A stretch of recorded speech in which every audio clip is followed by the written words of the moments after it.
Hai Sidul Tuber, Cina punya segudang skandal besar yang cukup menggemparkan dunia. Yang terkenal adalah banyaknya skandal kesehatan makanan dan minuman karena minimnya pengawasan dan peraturan dari pemerintah setempat. Banyak sekali kasus yang terjadi, sampai-sampai warganya sudah terbiasa. Nah, pada video kali ini kita akan membahas skandal makanan di Cina yang sempat menggemparkan dunia. Apa sajakah itu? Mari tonton terus video ini sampai habis. Namun sebelumnya, jangan lupa klik tombol like jika suka, dan klik tombol subscribe jika belum, serta hidupkan lonceng notifikasinya. Oke?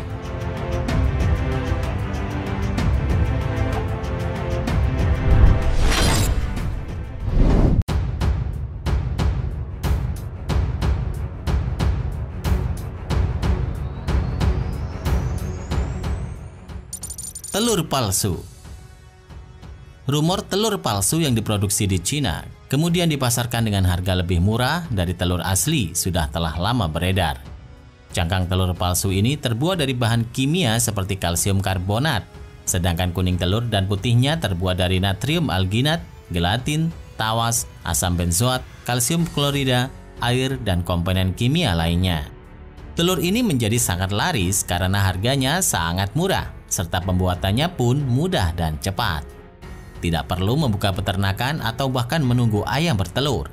Telur palsu memiliki ciri-ciri cangkang yang kasar dan bulat, lebih besar ukurannya dari telur asli. Telur palsu juga tidak berbau ketika dipecahkan, seperti bau anyir di telur asli. Kuning telur di telur palsu lebih kuning dan tidak memiliki tanda berupa tali putih.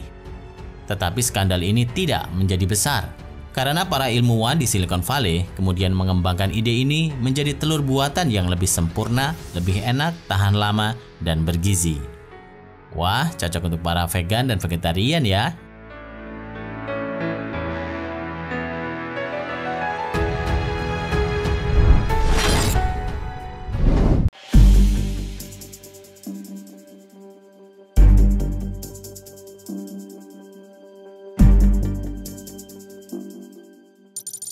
Beras palsu. Pada tahun 2009, media Singapura menuduh adanya praktik produksi beras palsu di Taiyuan, sebuah kota di provinsi Shanxi, Cina. Setiap butir beras berisi campuran kentang dan ubi jalar yang dibentuk seukuran padi, lalu dilakukan penambahan resin plastik industri.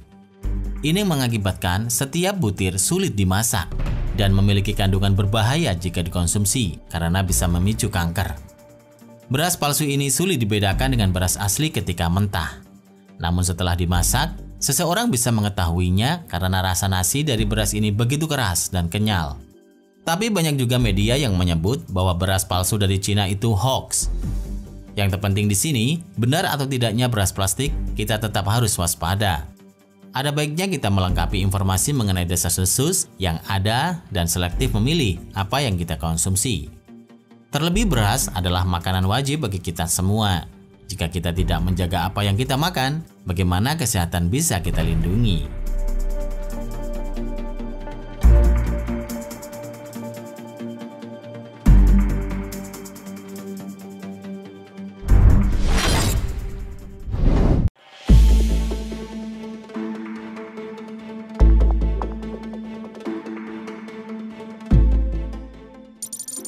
Susu melamin. Susu formula menjadi salah satu elemen penunjang pertumbuhan bayi setelah ASI. Namun bagi orang di Cina, susu formula khususnya produk lokal masih menyisakan trauma. Masih ingat berita menghebohkan tentang susu bermelamin di Cina beberapa tahun lalu? Tentu berita ini membuat para ibu di seluruh dunia, khususnya ibu di Cina, resah.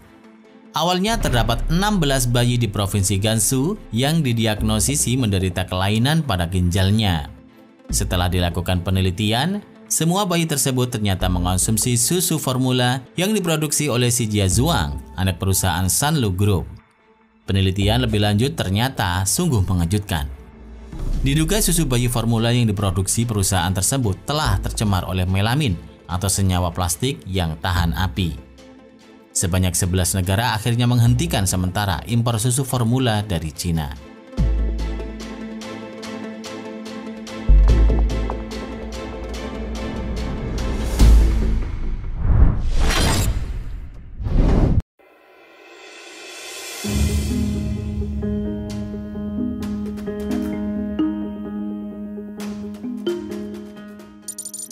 Minyak selokan.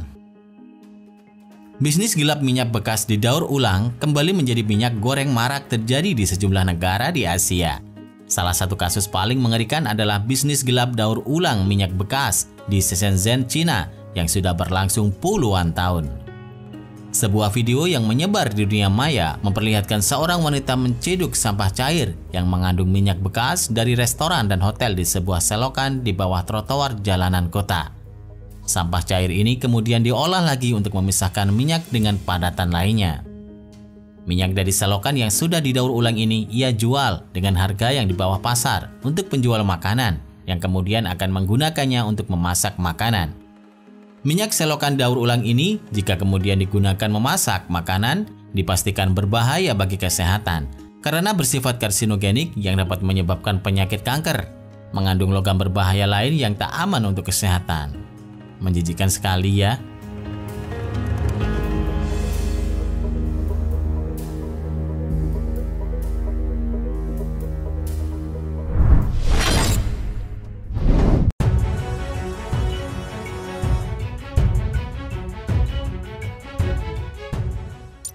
Ikan sianida.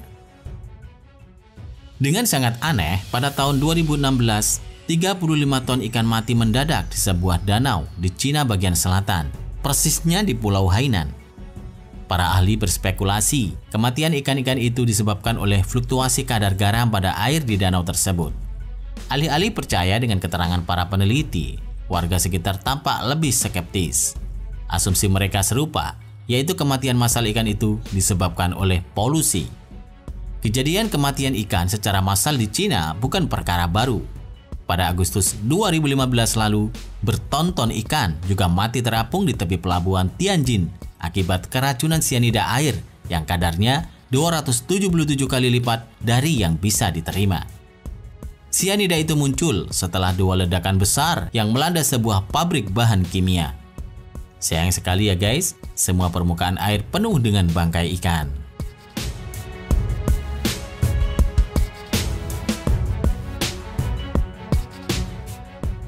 Terima kasih sudah menonton. Jangan lupa share dan sampai jumpa di video berikutnya.